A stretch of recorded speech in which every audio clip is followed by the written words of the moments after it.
O Caminho dos Reis, de Brandon Sanderson, capítulo 39, Gravadas a Fogo. Citação de abertura do capítulo. Em um instante, Alesarve apareceu, cruzando uma distância que teria levado mais de 4 meses de viagem a pé. Outra história folclórica, essa registrada entre Os Olhos Escuros de Calinã, página 102. Histórias de viagem instantânea e dos sacroportais permeavam esses contos. A mão de Chalan voava sobre a prancheta de desenho, movendo-se como que por conta própria, com o carvão arranhando, esboçando, manchando. Primeiro, linhas espessas, como trilhas de sangue, deixadas por um polegar percorrendo granito bruto.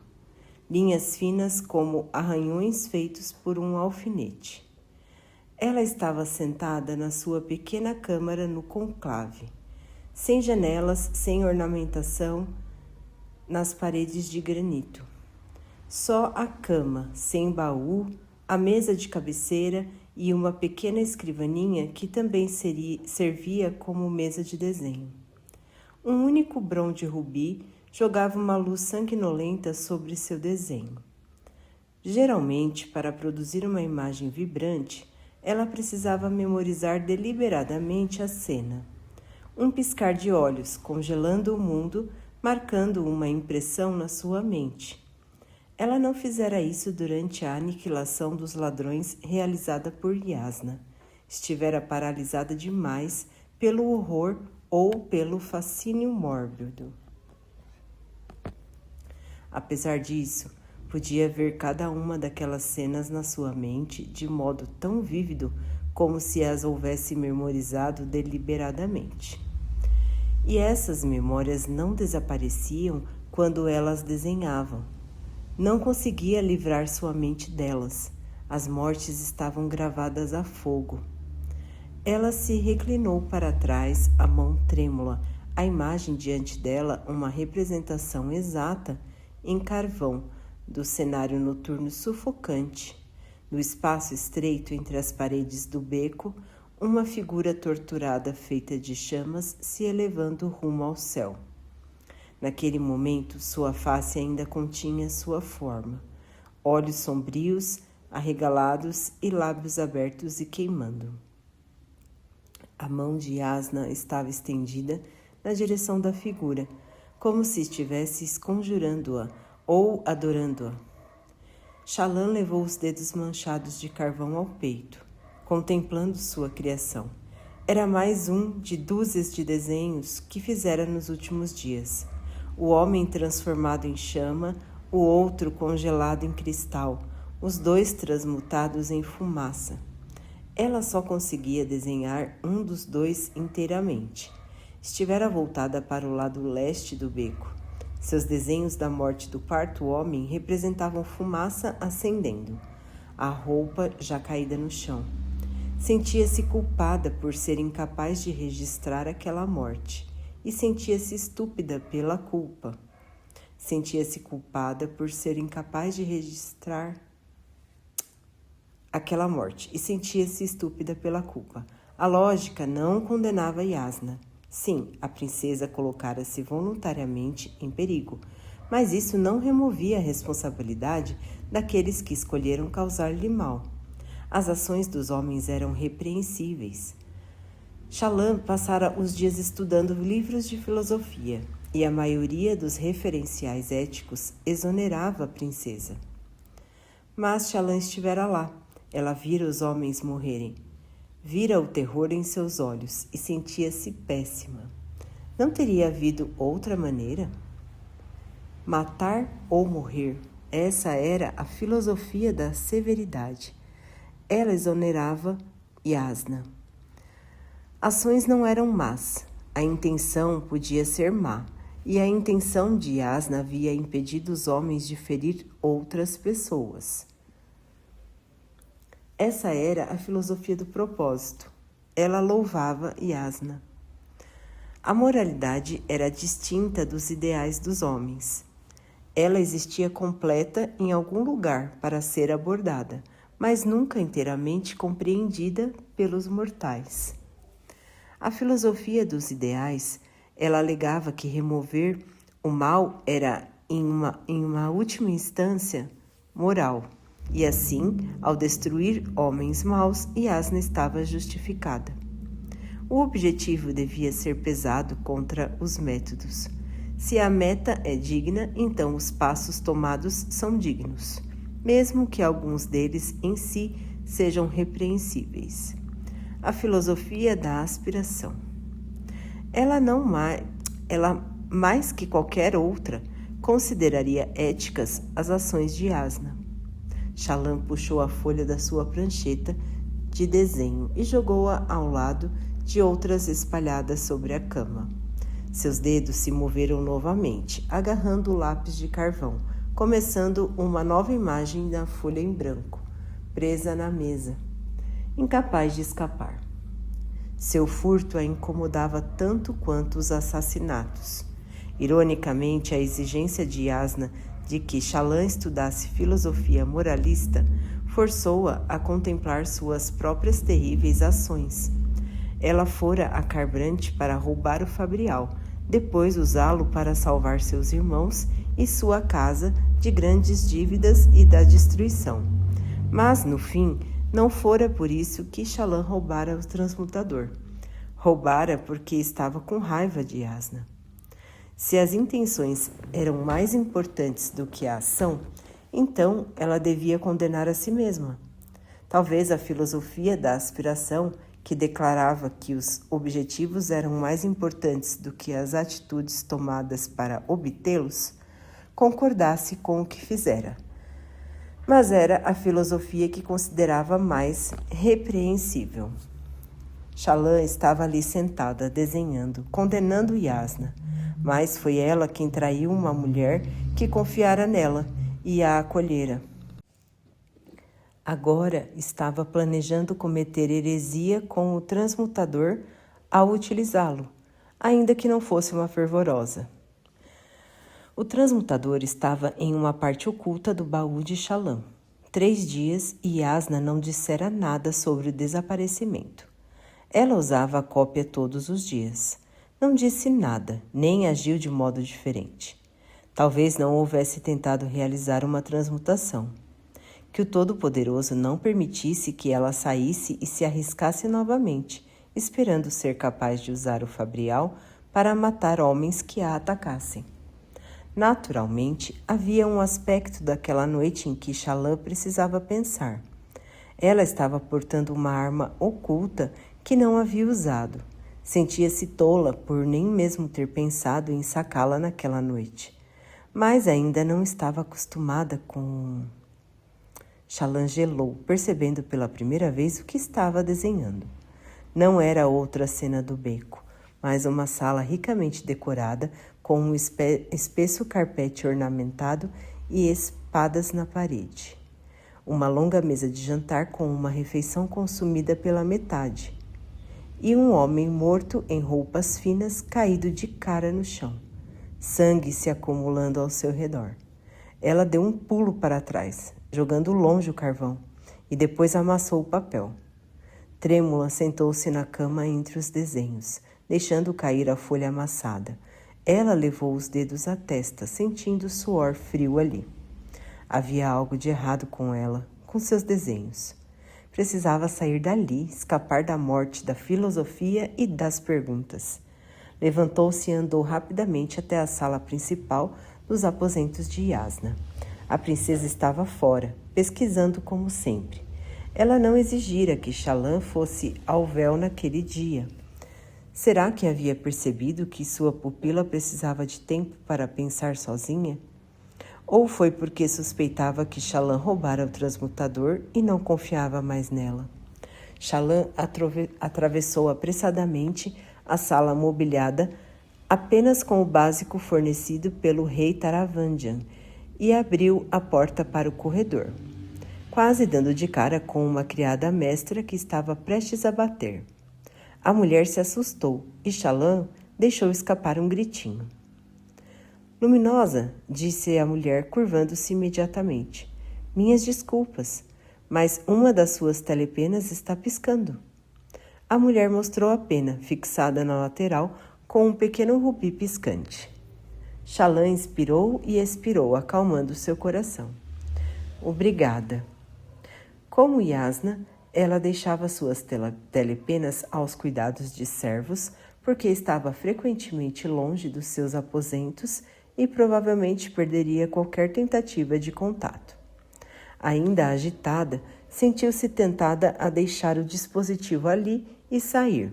Contudo, ela precisava falar com seus irmãos, Nambalat em particular, e ele estivera fora nas últimas vezes que tentara entrar em contato. Ela pegou a telepena e fechou a porta. Não queria voltar aos seus aposentos. E com uma prancheta de telepena na sala principal, não queria voltar aos seus aposentos com todos aqueles desenhos e acusando, mas havia uma mesa e uma prancheta de telepena na sala principal. Sentou-se ali, depois torceu o rubi. Xalã, a pena, escreveu. Você está confortável? Era uma frase em código, com o objetivo de indicar que era de fato Nambalat, ou pelo menos sua prometida, do outro lado. Minhas costas doem e meu pulso está coçando, ela escreveu de volta, fornecendo a outra metade do código. Sinto muito por ter perdido suas outras comunicações, enviou Nambalat. Tive que comparecer a uma festa em nome do nosso pai. Foi com Sur-Kamar. Então, eu não podia mesmo perder, apesar de levar um dia de viagem para a ida e para a volta. Está tudo bem, escreveu Xalã. Ela respirou fundo. Estou com o item. Ela virou a gema. A pena ficou imóvel por um longo momento. Finalmente, uma mão apressada escreveu. Glória aos arautos. Ah, Xalã, você conseguiu. Está voltando para nós, então? Como consegue usar a telepena no oceano? Você está em algum porto? Eu não parti, escreveu Xalã. O quê? Por quê? Porque seria suspeito demais, ela escreveu. Pense bem, Nambalat. Se Yasna tentar usar o item e descobrir que está quebrado, ela pode não pensar imediatamente que foi enganada. Isso muda se eu partir para casa de modo súbito e suspeito. Preciso esperar até que ela descubra, para ver o que fará em seguida.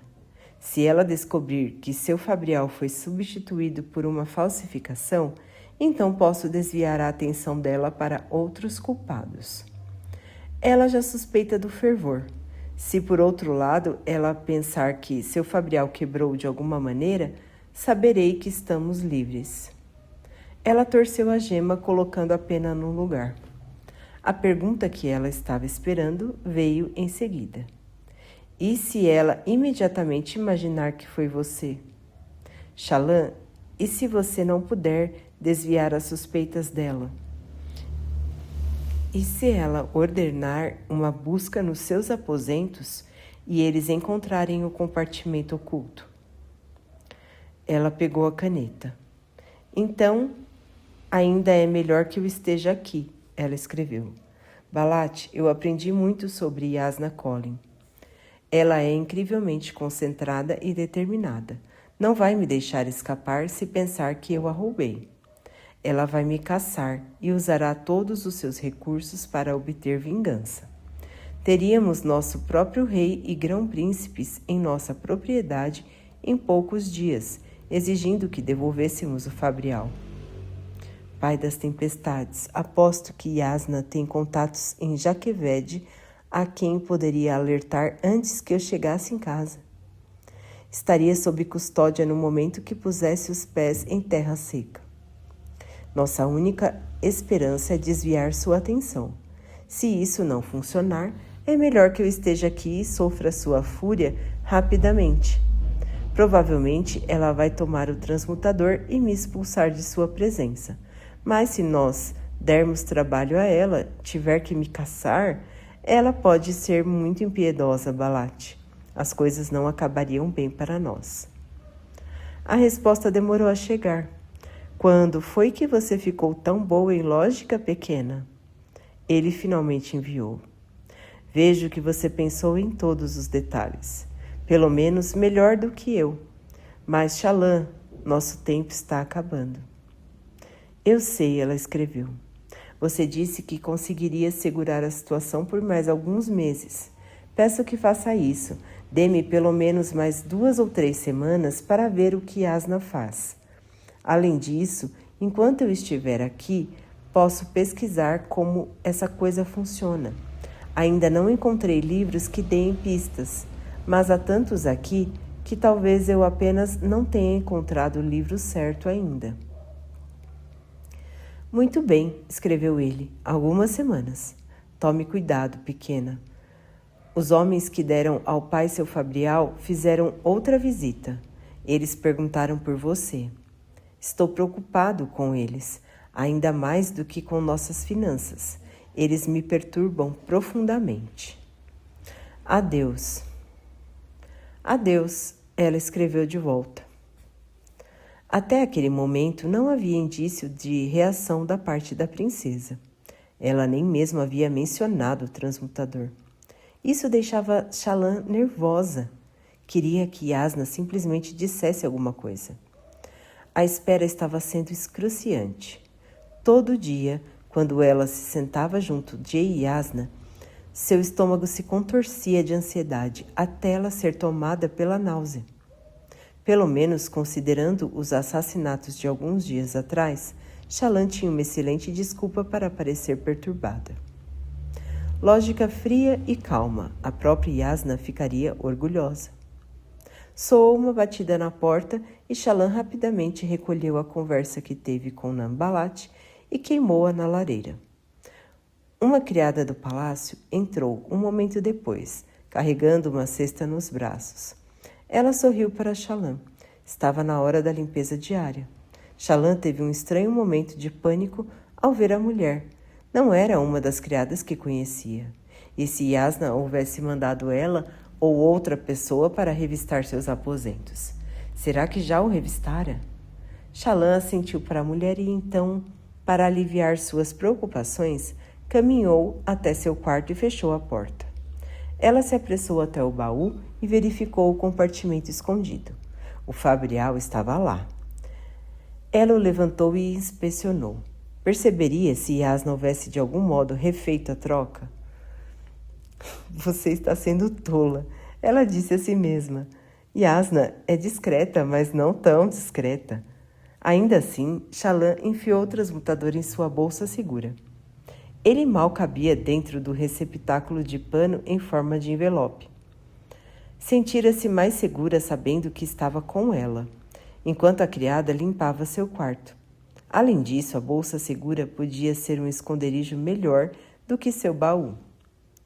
Por tradição, a bolsa segura de uma mulher era onde ela guardava itens íntimos ou de grande importância. Procurar algo ali seria como despila para revistá-la. Considerando sua posição social, as duas coisas seriam virtualmente impensáveis, a menos que estivesse obviamente envolvida em um crime. Yasna provavelmente poderia forçar uma busca, mas se Yasna pudesse fazer isso, então poderia ordenar uma revista do quarto de Shallan. E seu baú receberia atenção específica. A verdade era que se Yasna decidisse suspeitar dela, haveria muito pouco que Shallan poderia fazer para ocultar o Fabrial. Então a bolsa segura era um lugar tão bom quanto qualquer outro. Ela recolheu as imagens que desenhara e colocou-as com a face para baixo sobre a mesa, tentando não olhar para elas. Não queria que fossem vistas pela criada. Finalmente ela partiu, levando seu portfólio. Sentia que precisava sair e escapar por algum tempo. Desenhar alguma outra coisa que não fosse morte e assassinato. A conversa com Nambalat só servira para deixá-la mais abalada. Luminosa, chamou a criada. Shallan estacou, mas a criada mostrou uma cesta. Deixaram isso para a senhora com as criadas mestras. Ela aceitou com hesitação e olhou no interior da cesta. Pão e geleia. Uma nota amarrada a uma das jarras dizia: geleia de martil. Se você gostar, significa que é misteriosa, reservada e ponderada. Assinado Cabsal. Shallan pendurou a cesta no cotovelo do seu braço seguro. Cabsal. Talvez ela devesse ir atrás dele. Ela sempre se sentia melhor depois de conversar com o fervoroso. Mas não, partiria em breve, não podia continuar enrolando a ele ou a si mesma. Estava com medo da possível direção do relacionamento. Em vez disso, seguiu pela caverna principal e então para a saída do conclave. Saiu para a luz do sol e respirou fundo, olhando para o céu, enquanto os servos e atendentes cortavam caminho ao seu redor. Multidões entrando e saindo do conclave. Ela segurava com firmeza seu portfólio, sentindo a brisa fresca no rosto e o calor contrastante do sol contra seu cabelo e testa. No fim das contas, a parte mais perturbadora era que Jasnah estava certa. O mundo de respostas simples de Shallan era um lugar tolo e infantil. Ela se apegara à esperança de que poderia encontrar a verdade e usá-la para explicar, talvez justificar, o que havia feito em Joqueved. Mas se existia algo como a verdade, era muito mais complicado e nebuloso do que imaginara. Alguns problemas não pareciam ter boas respostas, só muitas respostas erradas. Ela podia escolher a fonte da sua culpa, mas não podia escolher livrar-se daquela culpa inteiramente. 2 horas e cerca de 24 desenhos depois, Shallan sentia-se muito mais relaxada. Estava sentada nos jardins do palácio, com o caderno no colo, desenhando caramujos. Os jardins não eram tão amplos quanto os do seu pai, mas eram muito mais variados, sem mencionar que eram abençoadamente isolados. Como muitos jardins modernos, tinham sido projetados com paredes de casca pétrea cultivada. Aquele incluía um labirinto de muros de pedra viva, baixos o bastante para que, de pé, ela pudesse ver o caminho de volta à entrada. Mas caso se sentasse em um dos numerosos bancos, podia sentir-se sozinha e invisível. Ela perguntou ao jardineiro o nome da planta de casca pétrea mais proeminente. Ele a chamara de pedra laminada.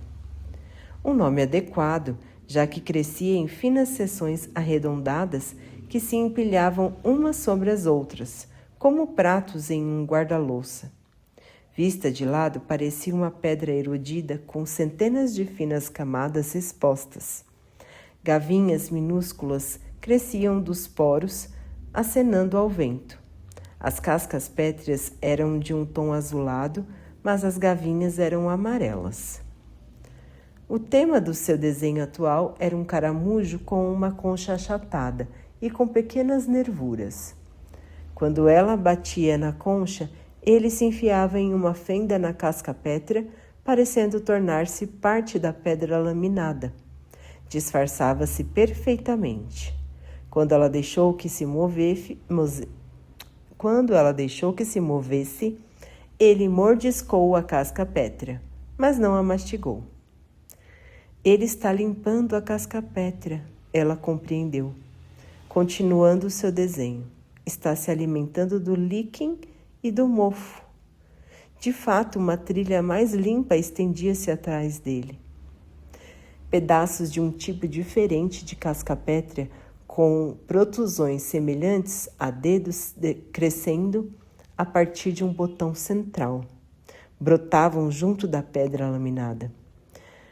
Quando olhou de perto, ela notou pequenos caranguejos, finos e multípedes, arrastando-se sobre ela e se alimentando. Também a estariam limpando? Curioso, pensou Chalan, começando a desenhar os caranguejos em miniatura. Eles tinham carapaças com o mesmo tom que os dedos da casca pétrea, enquanto a concha do caramujo era quase uma duplicata das colorações amarelas e azuladas da pedra laminada. Era como se eles houvessem sido projetados pelo Todo-Poderoso em pares, a planta dando segurança ao animal, o animal limpando a planta. Alguns espelhos de vida, manchas verdes e brilhantes, flutuavam ao redor dos montes de casca pétrea. Alguns dançavam entre as rachaduras na casca. Outros flutuavam como partículas de poeira zigue-zagueando, só para cair novamente. Ela usou um lápis de carvão com ponta mais fina para escrever alguns pensamentos sobre o relacionamento entre os animais e as plantas. Não conhecia nenhum livro que falasse sobre relacionamentos do tipo.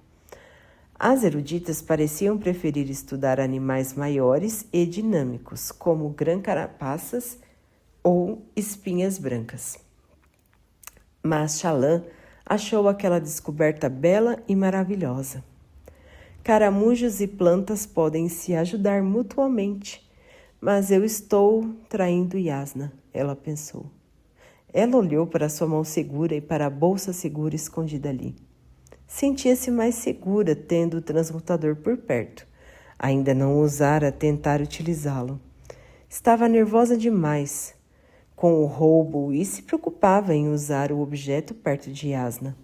Agora, contudo, ela estava em um recanto do labirinto com apenas uma entrada levando a seu beco sem saída. Ela levantou-se casualmente, olhando ao redor. Não havia mais ninguém nos jardins. E ela estava longe o bastante da entrada para que qualquer pessoa levasse alguns minutos para alcançá-la. Chalan sentou-se novamente, deixando de lado sua prancheta de desenho e o lápis. Melhor eu ver se consigo descobrir como usá-lo. Talvez não seja necessário continuar pesquisando no Palaneu em busca de uma solução. Contanto que se levantasse e olhasse ao redor periodicamente, poderia se certificar de que não seria abordada ou vista por acidente.